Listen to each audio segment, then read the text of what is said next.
क्या वाकई बिहार में नीतीश कुमार की पार्टी खत्म हो जाएगी? ये वो सवाल है जो इस वक्त पूरे देश के दिमाग में चल रहा है। नमस्कार, मैं हूं आपके साथ राधा अग्रवाल और आप देख रहे हैं विस्तार न्यूज। दरअसल ये सवाल इसलिए खड़ा हो चुका है क्योंकि पोल स्ट्रैटेजिस्ट प्रशांत किशोर ने एक बड़ी भविष्यवाणी कर दी है। इस भविष्यवाणी के मुताबिक अब ये आंकड़े कुछ ऐसे हैं जो बताते हैं कि नीतीश कुमार की पार्टी बिहार में सिमट सकती है। आंकड़ों की बात की जाए तो देखा गया है जब नीतीश कुमार ने बिहार में पलटी मारी है तब उनकी सीटों की संख्या घट गई है और ये 115 से घटकर 43 पे आ गई है। तो चलिए अब इसी के ऊपर हम आपको विस्तार से बताते हैं कि आखिर कब कैसे नीतीश कुमार की पार्टी यानी कि जेडीयू सिमटती चली गई।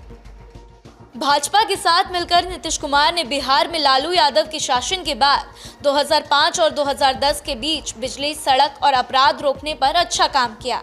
शराबबंदी पर नीतीश कुमार की पकड़ से न सिर्फ महिलाओं का भरोसा बना, साथ ही हर घर के वे लालटेन भी बन गए।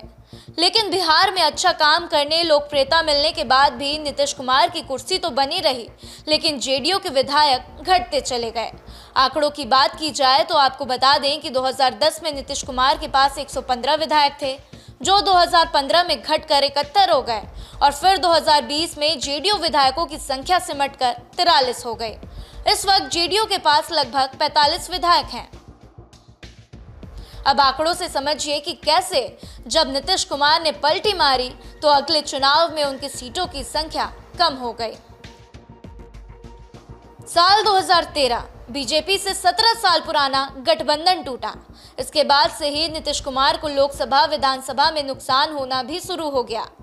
बीजेपी ने आम चुनाव 2014 में नरेंद्र मोदी को प्रधानमंत्री पद का उम्मीदवार बनाया। घोषणा होने से नाराज नीतीश कुमार ने जून 2013 को 17 साल से एनडीए के साथ चल रहे गठबंधन को भी तोड़ दिया। नीतीश ने उस समय घोषणा की थी कि मिट्टी में मिल जाएंगे, लेकिन बीजेपी के साथ कभी नहीं जाएंगे। नीतीश को राजद का समर्थन मिला और वो मुख्यमंत्री बन गए। लेकिन वो वक्त दूर नहीं था जब नीतीश कुमार को वापस भाजपा का दामन थामना पड़ा। तेजस्वी यादव पर भ्रष्टाचार के आरोप लगे तो नीतीश ने उनसे इस्तीफा मांगा और इस्तीफा मिलने के बाद से खुद नैतिकता का हवाला देते हुए रातों रात बीजेपी के साथ मिल गए। जैसे ही वे 2017 में वापस बीजेपी के साथ गए तो वापस विधानसभा में उन्हें 28 सीटों का नुकसान झेलना पड़ गया। अगस्त 2022 में नीतीश कुमार ने एक बार फिर से पलटी मारी और नीतीश ने भाजपा के साथ अपना गठबंधन भी समाप्त किया और तेजस्वी की महागठबंधन में डिप्टी सीएम के रूप में वापसी हो गए। वापस लालू के साथ गए तो 3 विधानसभाओं के उपचुनाव में जेडीयू का हाथ खाली रहा।